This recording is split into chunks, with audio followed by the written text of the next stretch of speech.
Gálatas capítulo 5. Hoy nos corresponden, Gálatas capítulo 6, hermanos. Vamos a empezar 5. Gálatas capítulo 5, 26. Gálatas 5, 26.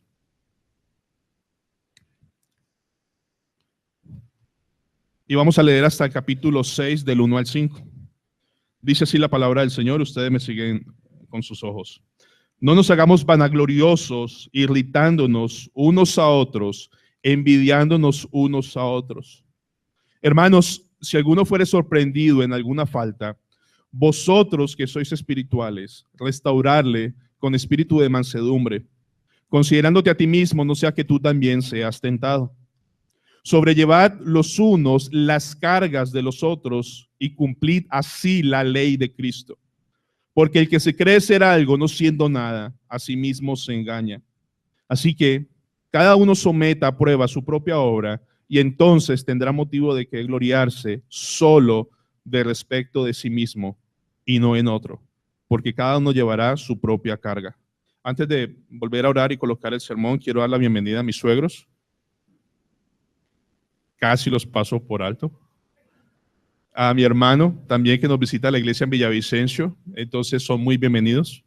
Y vamos a poner la palabra del Señor para que sea el Señor hablando a nuestras vidas. Señor y Padre Santo.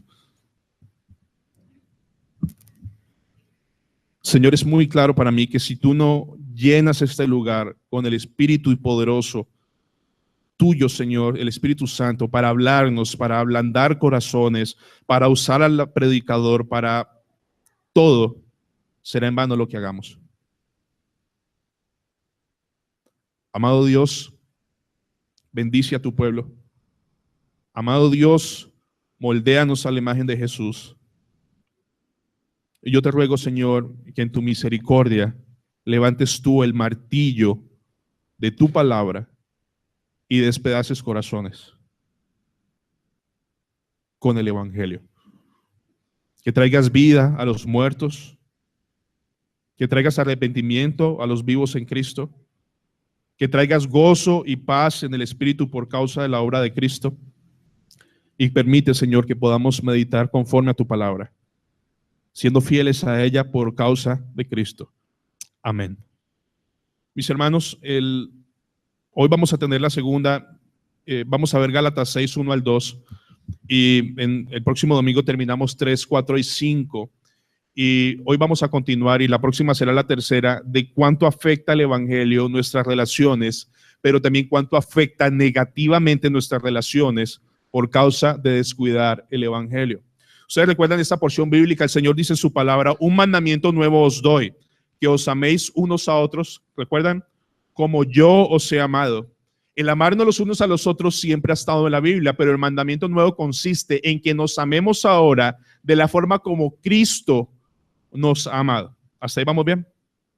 Entonces, dice la Biblia seguidamente en San Juan 13:35, en esto conocerán, percibirán, será perceptible que ustedes son discípulos míos, en que tuvieres que amor los unos por los otros. Ahora, hermanos, de verdad, cuando hablamos de tener amor los unos por los otros, a veces se vuelve como una frase de cajón y no le vemos el sentido que le está dando.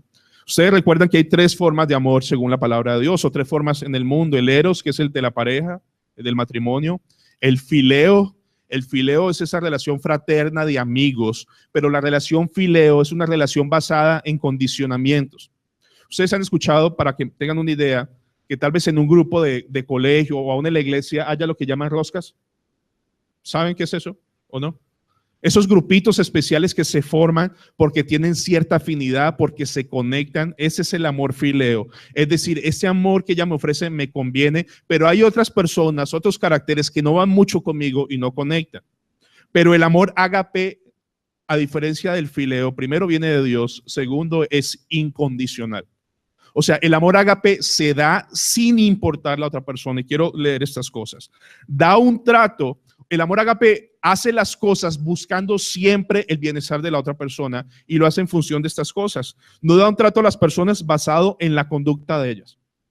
O sea, decir, yo quiero que esta persona esté bien, no me importa su conducta hacia mí o hacia los demás, pero yo quiero darle amor a esta persona. No muestra atención a las personas en base a su comportamiento o desempeño, ¿sí? Y es un amor que se manifiesta no como recompensa a la buena conducta, sino a pesar de la mala conducta sigue siendo amor. ¿Estamos bien en eso, ágape? Es la forma como Dios nos ama. ¿Hasta ahí vamos bien? Ahora, voy a volver a leerles otra vez. El amor ágape no da un trato a las personas basado en su conducta, ¿está bien? No da un trato a las personas o atiende a las personas en base a su comportamiento y no se manifiesta dando recompensas porque se porta bien. ¿Así Dios nos ama? Ahora, lo interesante es que el Señor dice, yo quiero que ustedes se amen de esa misma forma, que nosotros tengamos ese amor ágape hacia los demás. Y tal vez uno pensando, es difícil, yo sé que es difícil, no porque el mandamiento no se ha dado, sino por causa de nuestra naturaleza aún caída. Pero solamente los creyentes, solamente los nacidos de nuevo tienen este tipo de amor. Decirle a una persona que está muerta, perdóname un segundo, ya. Pedirle a una persona aquí sentado que ame a su prójimo sin importar su comportamiento, ni de su desempeño, ni lo que haya hecho, es poner una carga completamente pesada que nadie puede llevar a no ser que sea nacido de nuevo. ¿De acuerdo? Dice el Señor en su palabra, en esto hemos conocido el amor, el ágape, en que Cristo puso su vida por nosotros. Ahora yo quiero que piensen un segundo. Cuando Cristo dio su vida por nosotros, ¿por qué lo dio? No lo dio porque lo merecíamos, no lo dio por un buen desempeño, no lo dio porque ustedes fueron fieles y juiciosos y el 25 madrugaron a la iglesia cuando todo el mundo duerme. No se los dio por eso. Se los dio cuando le odiábamos, le aborrecíamos, le detestábamos, estábamos muertos en delitos y pecados y Él vino a amar a seres, niños, otra vez lo va a decir, putrefactos en delitos y pecados, y así nos decidió amar. Y el Señor dice, ahora que yo te amé de esa forma, yo quiero en Cristo Jesús, nacido de nuevo, te doy ese amor para que lo des. Pero sigue diciendo, dice, en esto hemos conocido el amor que Él puso su vida por nosotros, también nosotros debemos poner nuestra vida por los hermanos, porque el que tiene bienes de este mundo y ve a su hermano tener necesidad y cierra contra él su corazón, ¿cómo mora el amor de Dios? Hijitos míos, no amemos de palabra ni de lengua, sino en hechos y en verdad. Ay, gracias, Rodrigo.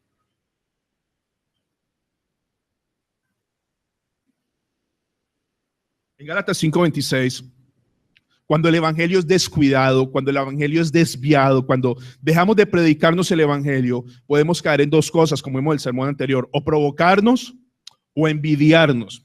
Provocarnos porque yo me considero mejor que los demás, me considero una mejor persona y descuido el evangelio y sus malas noticias y me olvido de dónde me sacó Dios. Hermanos, yo les estoy seguro acá, sin temor a equivocarme, que todos hemos provocado a alguien aquí. ¿Dice que cristiano? ¿Alguna vez se le ha salido eso en un momento de mal genio con su pareja? Porque en el fondo esa frase no es porque usted quiera humillar al otro, porque no, bueno, sí lo quiero humillar, porque usted se cree mejor persona, pero también está al lado contexto que se siente inferior y usted envidia lo que tienen las personas. Déjenme ser un poco más práctico. Como el Señor dice que debemos amarnos con ese amor ágape incondicional, pero estamos en un mundo, mis hermanos, cuando ustedes y yo tenemos un problema, ¿a qué se ha limitado? Hay una frase común entre creyentes, ¿a qué se ha limitado la situación? Voy a orar por la situación. Pero no dice voy a hacer algo para resolver su situación, dice voy a orar por esta situación, porque estamos en un mundo tan complicado que decimos yo tengo tantos problemas conmigo mismo que yo no tengo que ocuparme de los demás. Pero eso no es lo que dice el Señor en la vida de un creyente, del ágape que le dio. El Señor dice, yo amé a ti estando muerto, yo quiero que tú ames a los demás de esa forma. Entonces, cada día estamos más aislados por la tecnología. Cada día estamos más ensimismados en lo de uno. Déjenme darles una historia que una hermana me exhortó una vez. Estamos en Jamundí.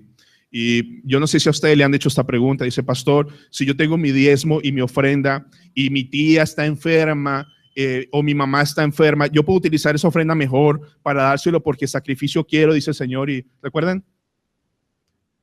Y entonces pues contesté, no, pues la verdad, pues yo haría lo mismo. Entonces me dice, hermana, espérese un segundo, pastor, yo estoy en contra suya. Y yo, ¿por qué? Dice, pastor, ¿cuándo le ha llegado a usted alguien que le acaba de llegar la prima y dice, pastor, aquí tengo la prima, ¿qué hago? ¿Se la doy a mi tía que está enferma o a mi mamá que la necesita?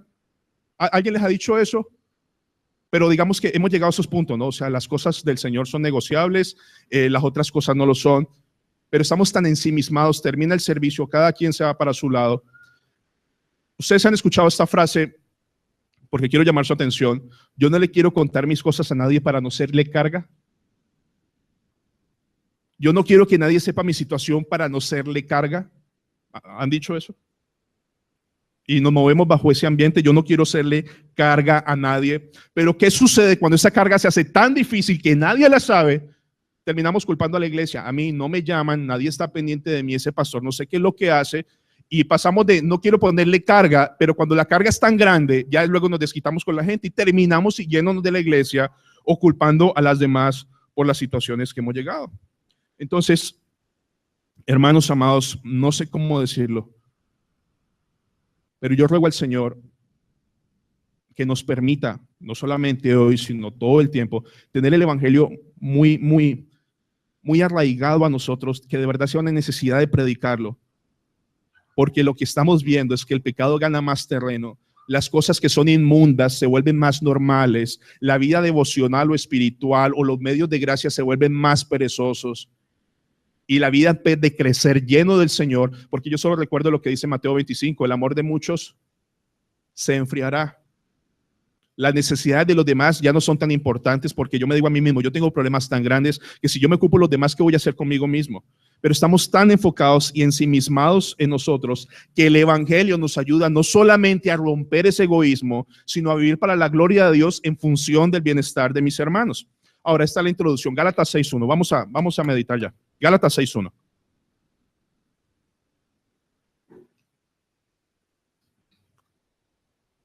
Ahora el apóstol Pablo, por medio de su palabra del Señor, nos va a enseñar cuál es el trato que debemos tener conforme al evangelio los unos a los otros. Gálatas capítulo 6, vamos a ver solo el 1 y el 2 en esta mañana. Gálatas 6.1 dice, hermanos, si alguno fuere sorprendido en alguna falta, vosotros que sois espirituales, restaurarle con espíritu de mansedumbre, considerándote a ti mismo, no sea que tú también seas ¿qué? Tentado. Ahora, en el versículo completamente anterior hablábamos que nos podemos, por desviarnos del evangelio, o provocarnos irritándonos o envidiarnos. Ahora, ¿qué pasa con el hermano que está desenfocado del evangelio? Puede pasar dos cosas, o se cree superior a los demás o se quiere inferior a los demás. ¿Qué sucede con un hermano que se cree superior a los demás cuando un hermano es sorprendido en alguna falta? Es posible que estemos contentos de decir, gracias al Señor no soy como él. Yo nunca pasaría por una situación así. Yo sí venía a venir eso, yo tarde. Pero cuando un hermano en la fe cae, es sorprendido en alguna falta y eso levanta como una justicia propia o como que yo soy mejor que esa persona, estás desenfocado del evangelio. Porque te sientes superior y cuando el hermano cae es una muestra increíble, no para ayudar al hermano, sino para hacer manifiesta tu increíble justicia y tu buen obrar. Entonces el evangelio, descuido del evangelio te hace sentir superior, pero cuando te sientes inferior, viene algo que también es muy común entre nosotros, y hablo por mí principalmente. Cuando yo me siento inferior al evangelio, le tengo miedo a confrontar a los demás. Porque como yo soy malo, ¿y quién soy yo para decir algo? Entonces, cuando yo me creo inferior a los demás o tengo un bajo concepto de lo que el evangelio ha hecho en mi vida, yo no confronto a los demás, porque yo no quiero perder la aprobación de los demás, yo no quiero perder la amistad de César, no quiero perder la amistad de a mí, yo quiero tener la amistad de ellos, por tanto no me voy a meter en su vida pecaminosa, pero tanto humillarlos y despreciarlos como no meterme en su vida cuando es necesario, es pecado y es un descuido del evangelio. Ustedes recuerdan, hace 8 días vimos la palabra del fariseo y el publicano, y decía el Señor, aquellos que confiaban en sí mismos como justos. Y este hombre decía, puesto en pie, orando consigo mismo, te doy gracias, porque yo no soy como los otros hombres, ladrones, injustos, adúlteros, ni aún como este publicano. Mis hermanos, ambas cosas, y se los digo ambas cosas, que te crea superior.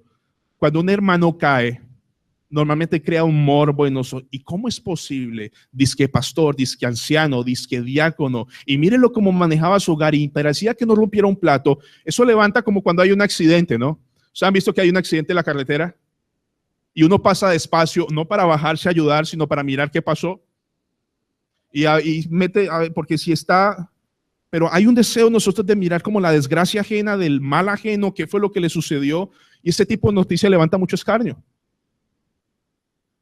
Entonces, Gálatas 6:1 dice, hermanos, si alguno fuere sorprendido en alguna falta, esta falta es pecado. Esta falta tiene que ver con Gálatas 5:19 al 21. Quiero volvérselo a leer. ¿Qué tipo de falta es el contexto o pecado que el apóstol Pablo está hablando a que los hermanos pueden caer por un descuido serio del evangelio? Y manifiestas son las obras de la carne: adulterio, fornicación, inmundicia, lascivia, idolatría, hechicerías, enemistades, pleitos, celos, iras, contiendas, disensiones, herejías, envidias, homicidios, borracheras, orgías y cosas semejantes a estas, de las cuales os amonesto, como ya lo he dicho antes, que los que practican tales cosas no heredarán el reino de los cielos. Esta lista no es nada agradable, esta lista es bien horrible, pero esta lista, la que dice el apóstol Pablo, hermanos de Galacia, si alguno de ustedes por confiar en su carne, por desviarse del evangelio, va a terminar en toda esta lista, hermanos, yo puedo decir que cuando caigo en pecado, de verdad yo no supe por qué hice esto. A veces decimos que caer en pecado es como, miren, yo me desconozco, yo no sé cómo caí en una situación así. Eso no es cierto. Cuando uno cae en pecado es porque quiere, porque lo planeó, porque lo disfrutó y porque se le dio su deseo. O sea, nadie puede decir alguna cosa diferente. Mi amor, yo no sé qué fue lo que pasó, yo no sé, pero no hay excusa. El pecado, ustedes recuerdan en el caso de David, Bexabé, cómo empezó el caso de David. Nadie se imaginaría que fuera a terminar así, pero el caso de David empezó en un balcón viendo a una mujer, empezó con una miradita y terminó en asesinato. ¿En qué más? Adulterio, hasta un hijo muerto por causa de las consecuencias del pecado. Entonces, cuando el Señor dice, cuando algún hermano esté sorprendido en alguna falta, es otro hermano en quien lo encuentra. Como creyentes en el Señor, por el poder del evangelio, no estamos llamados ni a criticar, ni a despedazar, ni a calificar o descalificar a alguien por causa de su caída, pero tampoco estamos llamados a quedarnos callados. Ambas cosas son pecaminosas.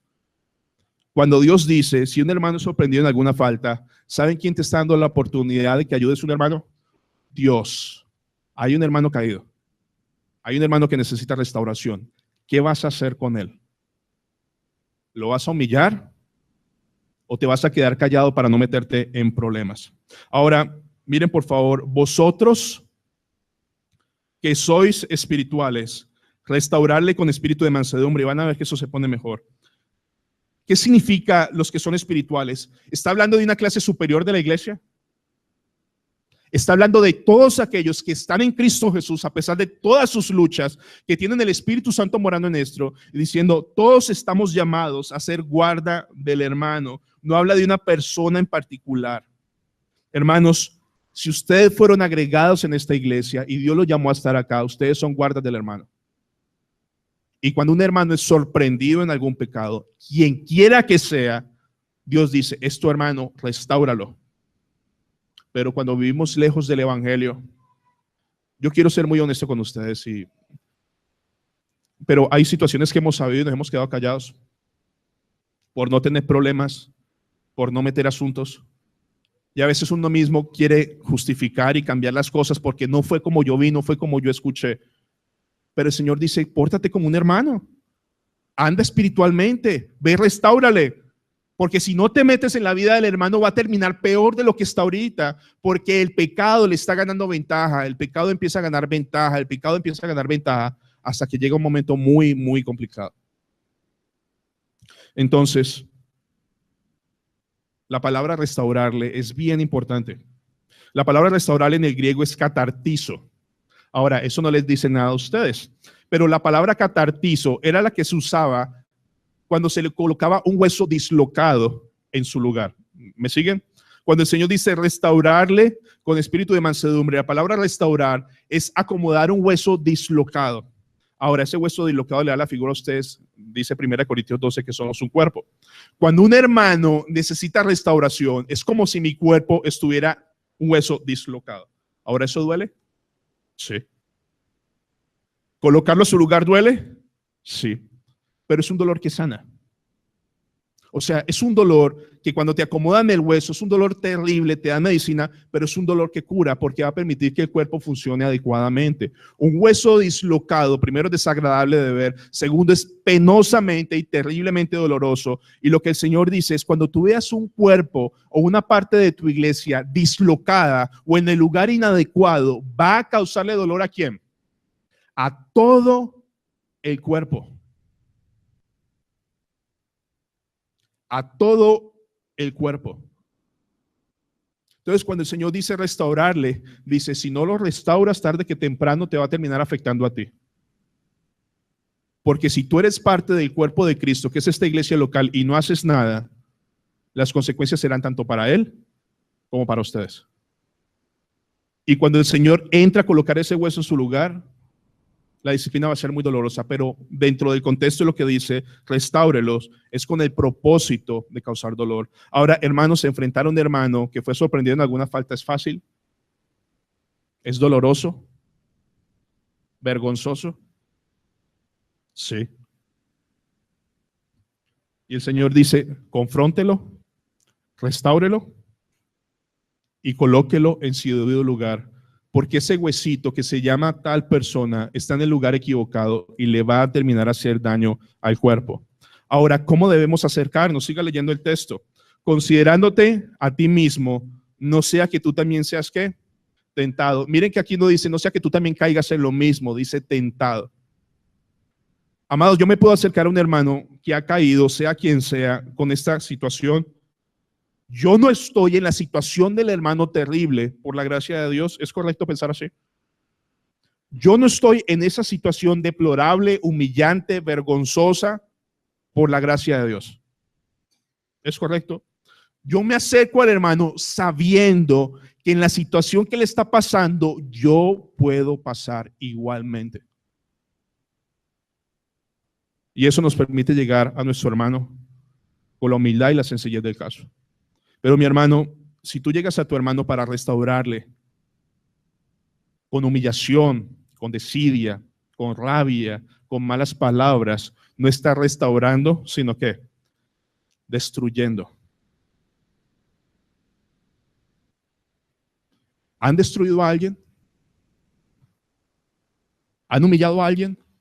Pretendiendo que con sus palabras y sus acciones van a restaurar a alguien. La cantaleta, el ser puntilloso, las ofensas, las humillaciones, las amenazas, ¿han restaurado a alguien? Pero la carne nos sale facilito. Yo quiero recordarles que si ustedes creen que no pueden pasar por una situación difícil, yo quiero que recuerden a Pedro. El Señor le dice a Pedro, Pedro, de cierto te digo esta noche, que antes que el gallo cante me negarás ¿cuántas veces? 3. ¿Y saben qué contesta el furioso, el fuerte y el atrevido Pedro? Dice, Señor, aunque me sea necesario morir, no te negaré. Yo nunca pasaré por eso. Yo negarte, Señor, nunca. Y se los habla un hombre que ha dicho exactamente lo mismo y se ha tenido que tragar sus palabras. Pero así como terminamos llorando amargamente, Dios es tan bueno que terminamos increíblemente animados, fortalecidos, gloriosamente restaurados. Hermanos, si alguno fuere sorprendido en alguna falta, vosotros que sois espirituales, no increíbles, no espirituales porque nacimos de nuevo, espirituales porque somos hijos de Dios, restaurarle con espíritu de mansedumbre, considerándote a ti mismo, no sea que tú también seas ¿qué? Tentado. Ahora, el versículo capítulo 6, verso 2, por favor sus ojos ahí. Dice, sobrellevad los unos las cargas de los otros y cumplid así la ley de Cristo.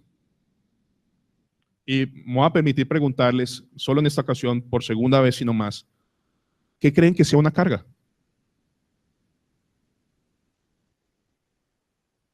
Cuando dice sobrellevar las cargas los unos de los otros, ¿a qué referencia hace carga?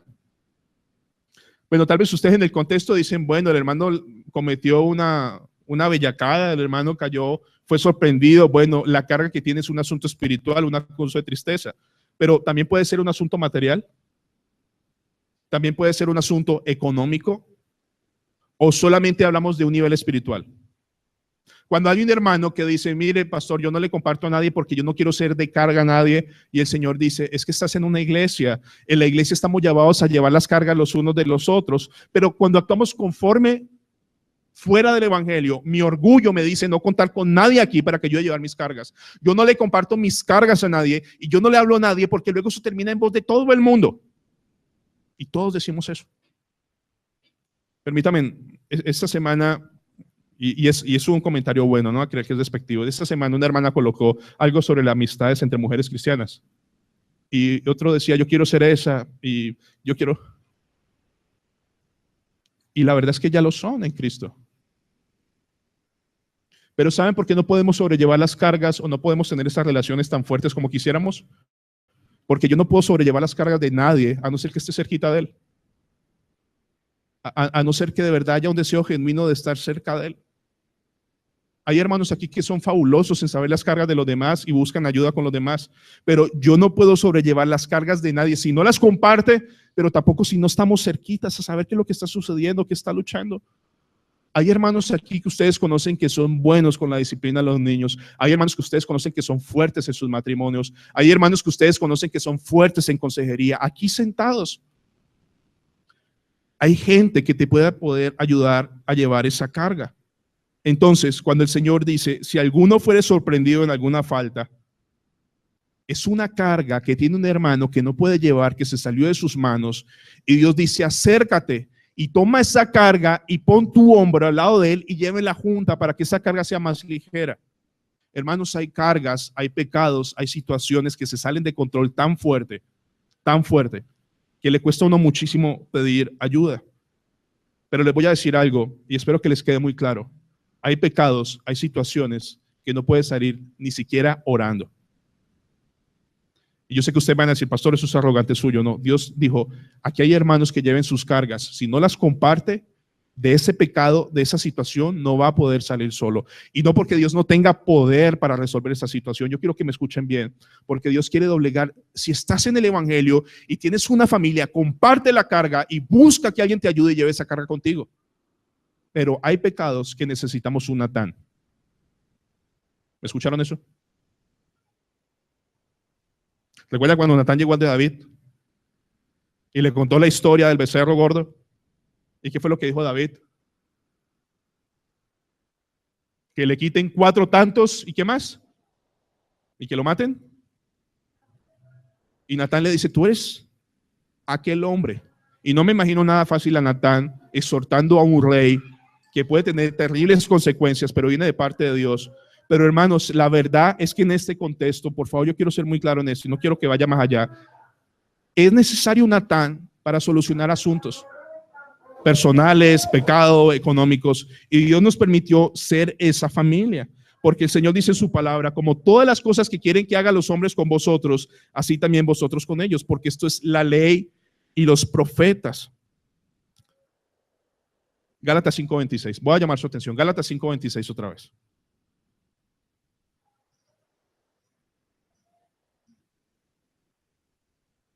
Gálatas 5:26. No nos hagamos vanagloriosos, irritándonos unos a otros y envidiándonos unos a otros. Un descuido del evangelio, ¿en quién pone el énfasis? ¿En quién está centrado? En mí. Y si está centrado siempre en mí, ¿saben cuántas veces ustedes han ayudado a alguien? Solo piensen en los últimos 2 meses, a solos. Que han dicho, Señor, de verdad yo tengo problemas y situaciones difíciles, pero yo sé que yo puedo ayudar en esto, compartir en esto, llevar esta carga de esta persona. Pero en el mismo tiempo dicen, yo no tengo tiempo, yo tengo tantos problemas, de verdad mi situación es tan difícil. Y a la luz de la palabra, llevamos cargas pesadas que nos oprimen por masoquistas.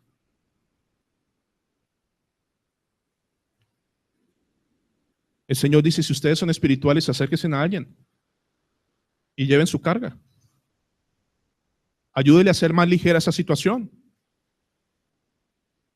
Pero Señor, yo no tengo tiempo. Dice, mira, el Señor Jesús vino a llevar, a aligerar nuestras cargas. No, el Señor Jesús vino a tomar toda la carga de nuestros pecados y nuestras inmundicias. Pero Gálatas 5:26 dice, un desvío del evangelio va a hacer que tu vida sea enfocada todo en ti mismo, en ti mismo, en ti mismo, en ti mismo. Todo el tiempo. Pero de verdad, ¿cuántas quejas han salido de ustedes y de sus corazones en momentos bien difíciles, aún económicos, y cuando no llega la ayuda de nadie? Cuando de verdad no hay salidas, no hay una oportunidad, no hay una ventana que se abra. Dios me dio la espalda y Dios dice, yo no te he dado la espalda, es que te di una familia. Te di una familia en Cristo que no aprovechas, te di una familia en Cristo que no vives, te di una familia en Cristo que no quieres estar cercano. Todos tenemos la lucha, termina el servicio y ¡puf! Ahora yo sé, termina mediodía, tenemos hambre. Y pastor, aquí hay roscas. Pues voy a decir algo, gloria al Señor por las roscas. Porque son los que se conocen, los que se aman, los que oran los unos por los otros. No en el contexto del egoísmo, no estoy hablando de ese tipo, pero esas personas que tienen esa comunión con el Señor. ¿Ustedes han escuchado audios de hermanos pidiendo oración en lágrimas? ¿Y que duele? Hay hermanos que ruegan con toda el alma por la conversión de sus hijos. Y acercarse al hermano es como ponerme virtualmente sus zapatos. ¿Qué sentiría yo si fuera lo mismo con mi hijo? Que le dé la espalda al Señor, que no quiera saber nada de Dios. A un creyente solo debe poner sufrir muchísimo. Y el Señor dice, no lleven esa carga solos, sobrelleven los unos la carga de los otros. No podemos llevar una carga a menos que nos acerquemos al hermano o abramos el corazón. Y también es probable, mis hermanos, cuando dice el apóstol Pablo, lleven la carga los unos por los otros, también es una indirecta o un mensaje a los falsos maestros judaizantes, porque ¿qué era lo que querían hacer los falsos maestros judaizantes? Poner cargas, ¿recuerdan? Tienen que cumplir la ley de Moisés para ser hijos de Dios, tienen que circuncidarse, tienen que hacer, y el apóstol Pablo les está diciendo a través del Espíritu Santo, no pongan más cargas a la gente, bájense de ahí y ayúdenselas a llevar. No más. Bájense de ese pedestal de super cristianos, de que no rompen un plato. Bájense de ahí, pongan el hombro al lado de su hermano y permite que esa carga sea más ligera. Cualquiera que sea. Cualquiera que sea. Un pastor decía una vez que a veces muchos hermanos en la iglesia creen que los pastores tienen una varita mágica. ¿Saben cuando un matrimonio pide ayuda? Cuando estén diciendo el problema, ¿no? Cuando ya hay expresiones, no puedo seguir más, yo me divorcio, es bíblico el divorcio, ¿qué puedo hacer? Pero no pedimos un consejo antes, ¿por qué? Porque no quiero que nadie piense mal de mi hogar. Y el Señor dice, el hermano que está al lado puede llevar tu carga y puede ser restaurado. Ese matrimonio dislocado que hay en la iglesia puede ser puesto en su lugar y puede ser de bendecido. Pastor, pero se van a enterar, mi hermano, ya Dios lo sabe. Somos familia. Y estamos aquí para llevar las cargas los unos de los otros. A mí me ha llevado mis cargas. Por la misericordia de Dios.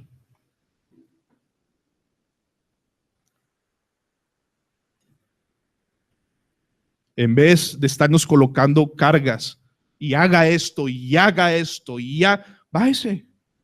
Póngase al lado y llévele su carga. ¿Saben por qué hay borrachos hoy? Y drogadictos y hogares destruidos. Porque Dios no está con ellos con su gracia, pero está con nosotros. Amado, yo quiero decirles, como oraba ahorita, si no fuera porque Dios hubiera llegado a mi vida, yo estaría todavía bebiendo trago. Y eso no me hace sentir orgulloso. Pero si Dios hizo eso conmigo cuando no lo merecía, es posible que prediquemos el evangelio y que nos cuidemos unos a otros. Llevar las cargas. Ahora dice algo muy, muy importante y con esto quiero terminar. Versículo siguiente, perdón. Sobrellevar los unos las cargas de los otros. ¿Y qué? Y cumplid así la ley de Cristo. Gálatas 5:14 nos dice, porque toda la ley en esta sola palabra se cumple. Amarás a tu prójimo como a ti mismo. Como a ti mismo. Un mandamiento nuevo os doy, que os améis unos a otros como yo os he amado. El mandamiento es amar de la forma que Cristo nos ha amado. Hermanos, ¿saben por qué podemos sobrellevar las cargas de los demás? ¿Y por qué estamos llamados a hacerlo? Porque ya Cristo llevó las nuestras. Ya Cristo llevó las nuestras. Ahora, ¿saben qué es lo que nos sale natural? Ustedes recuerdan esa historia que llegan los apóstoles, llegan con el Señor Jesucristo a cierto lugar, tienen que pasar por Samaria y dice así, enviaron mensajeros delante de él, los cuales entraron a la aldea de los samaritanos para hacerle preparativos, mas no le recibieron porque su aspecto era de como ir a Jerusalén. Viendo esto sus discípulos Jacobo y Juan, ¿recuerdan qué dijeron? ¿Recuerdan qué dijeron Jacobo y Juan cuando despreciaron al Señor y a los discípulos? Señor, ¿quieres que mandemos que descienda fuego del cielo como hizo Elías y los consuma? ¿Qué les dice el Señor? Y escuchen bien. Entonces volviéndose el Señor les reprendió diciendo, vosotros no sabéis qué espíritu sois. Ahora los samaritanos odiaban a los judíos. Como en la parábola del buen samaritano. El que ayudó a un judío, vuelto nada, fue un enemigo de los judíos, un samaritano. Sin ningún tipo de condiciones. Pero no es el mismo espíritu que naturalmente mi carne sale cuando pasan esto. Señor, ¿quieres que oremos para que llegue fuego del cielo como hizo Elías y los consuma? Y el Señor se voltea y los reprende. ¿Ustedes de qué espíritu son? Ustedes son de espíritu, dice el Señor, yo no he venido para perder, utiliza la expresión, pero la palabra perder en el griego, yo no he venido para destruir, yo he venido para salvar. Y en nuestro caso como creyentes para restaurar. Miren, este tipo de cosas solo es posible a los nacidos de nuevo. Pero también trae consecuencias desviarnos del evangelio. Es más fácil salir del juicio sobre los demás. Es más fácil caerle a golpes a alguien que peca. Es más fácil escandalizarse por la caída de un hermano o de una hermana que restaurarlo. Pero cuando el Señor dice, restáuralo, es váyase, póngase a su nivel, ayúdele a llevar su carga y no lo suelte hasta que lo restaure. No lo suelte hasta que ese hueso dislocado vuelve a su lugar. Porque yo lo hice contigo, yo no te cuadré un hueso dislocado. Yo te di un nuevo corazón, te di una nueva vida, te restauré completamente. Hermanos, ¿cómo restauró el Señor a Pedro? ¿Recuerdan? Cuando el Señor llegó a la orilla de ese lugar donde Pedro estaba pescando. Yo sé que hemos hablado de esto, pero fácilmente hubiéramos llegado a Pedro 3 años con el Señor, 3 años y no aprendió nada. Hipócrita. ¿Recuerda, Pedro, cuando usted estaba el Señor hablando y usted dijo, Señor, así me mate? Y en el momento que le iban a matar, ¿qué hizo? No maldijo al Señor y juró en su nombre y salió corriendo. ¿Cómo lo restauró el Señor? Se fue y lo buscó. Se sentó a la orilla, le preparó un desayuno. ¿Y cómo lo llamó? Hijito, ven aquí. Y lo restauró. ¿Y recuerdan qué fue lo que le dijo al último cuando lo restauró? Ve y apacienta a mis corderos. Ve y vuelve al rebaño y sigue siendo oveja para que seas oveja y ayudes a restaurar a otros. ¿Cómo el Señor trató a esas madres que venían con sus hijos endemoniados o con sus hijos enfermos? ¿No es mi problema? ¿No es mi asunto? Se fue hasta sus hogares, entró con ellos a sus hogares, les hizo el milagro, los bendijo, le dijo, no hablen de estas cosas. Si alguien estaba ocupado en su ministerio terrenal fue el mismo Señor Jesucristo, con cientos de personas alrededor de él pidiéndole cosas todo el tiempo. ¿Cómo el Señor trató al hijo pródigo? ¿Recuerdan cómo llegó el hijo pródigo? ¿Cómo vemos nosotros a los borrachos que están con prostitutas y viciosos? ¿Y cómo lo vio el Señor Jesús cuando ese borracho, gastado con prostitutas, oliendo a cerdo, regresó? Lo besó. Y hoy es un increíble día no para buscar quién de ustedes me restaure, sino para pedirle al Señor, restáurame y deme vida. Deme vida. Como decía nuestro hermano Alex, yo sé que hay mucha controversia con el asunto de la Navidad, pero Cristo no se quedó en un pesebre. Se hizo hombre, creció, murió en una cruz y está a la diestra del Padre, orando en este momento para que una débil predicación en unos débiles hermanos sea efectiva y haya arrepentimiento, porque hoy es un día de arrepentimiento. Creed y arrepentirnos en el Señor. Yo quiero rogarles a ustedes, hermanos, nos hemos portado andando espiritualmente, ayudando a las cargas de los demás. Y de verdad, esto suena como, pastor, colocando cargas, hablando de cargas. Pero quiero adelantarles algo. Si ustedes leen Gálatas 6, dice, sobrellevar las cargas los unos de los otros, y al final dice, porque cada uno llevará su propia carga. Y uno dice, bueno, Señor, ¿qué hago? ¿Le llevo o no le llevo? Pero la respuesta serán 8 días. Porque la explicación es preciosísima de lo que dice en el griego y la luz que da la palabra de Dios. Si has nacido de nuevo, esta es tu familia en Cristo. Y hay alguien aquí sentado, gimiendo a solas, llorando a solas, buscando a quién abrirle su corazón, pero Satanás viene y le dice, no lo abras, porque si no todo el mundo se va a enterar. Y si eso les dice Satanás, y van a creer a Satanás, pero el Señor dice, aquí hay un hermano sentado tal vez al lado tuyo, con el buen ánimo de restaurarte, porque él sabe que no está en esa situación tuya por la gracia de Dios. Somos lo que somos por la gracia del Señor. Y hoy es un día para pedirle perdón al Señor, para vivir en familia. Ayer leía un comentario de Charles Spurgeon que él decía que ojalá hubiera 20 Navidades para que toda la familia se reuniera y tuvieran ese tiempo de restauración. Pero sabe que, si me permite la expresión, todos los días son Navidad para un creyente en el sentido de depender del Señor, de venimos a congregarnos y tenemos una fiesta alrededor de la palabra de Dios y escuchar su palabra de Dios. Pero quiero hablarles hoy, ya termino, a esos corazones que están aquí sentados hoy solos, que se sienten solos. Y yo les voy a decir algo muy fuerte, se sienten solos porque quieren estar solos. Y algo más, si no pedimos ayuda en el momento oportuno y socorro, vamos a ser sorprendidos en alguna falta. Y va a doler muchísimo. Y la idea es restaurarnos en el amor del Señor.